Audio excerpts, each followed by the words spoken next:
જામનગરના પ્રદર્શન ગ્રાઉન્ડમાં જન્માષ્ટમી લોકમેળાનું ભવ્ય આયોજન કરવામાં આવ્યું છે। જોકે આ લોકમેળો ક્યાંક ને ક્યાંક વિવાદમાં આવ્યો છે, કારણ કે અહીં જે પાર્કિંગની વ્યવસ્થા હોય છે જેને લઈને વિવાદ સર્જાયો હતો। જોકે બાદમાં મહાનગરપાલિકાની ટીમ દ્વારા અહીં પાર્કિંગની જે વ્યવસ્થા કરવામાં આવી છે, હાલ જે દ્રશ્ય જોઈ રહ્યા છો તે જામનગરના પ્રદર્શન ગ્રાઉન્ડ ખાતેના દ્રશ્ય છે। ઉલ્લેખનીય છે કે જે પ્રકારનું પાર્કિંગની વ્યવસ્થા કરવામાં આવી છે, આ પાર્કિંગની વ્યવસ્થા ક્યાંક ને ક્યાંક ખૂબ નાની છે, જેના કારણે અવ્યવસ્થા સર્જાય તેવી શક્યતા છે। તો બીજી બાજુ અહીં ઝૂંપડપટ્ટી પણ હજુ જોવા મળી રહી છે અને ગંદકીના ગંજ પણ ખડકાયેલા જોવા મળી રહ્યા છે।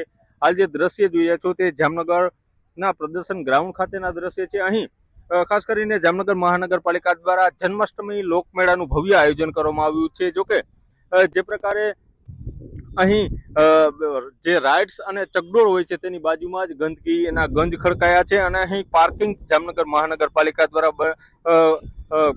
બનાવવામાં આવ્યું છે। જોકે હજુ પણ અહીં આજુબાજુમાં ઝૂંપડપટ્ટીમાં લોકો વસવાટ કરી રહ્યા છે, ત્યારે જે દ્રશ્ય જોઈ રહ્યા છો તે જામનગરના પ્રદર્શન ગ્રાઉન્ડ ખાતેના દ્રશ્ય છે। ઉલ્લેખનીય છે કે જામનગર મહાનગરપાલિકા દ્વારા ગઈકાલે સાંજે 7:30 વાગ્યે આ લોકમેળાનું ઓપનિંગ કરવામાં આવ્યું।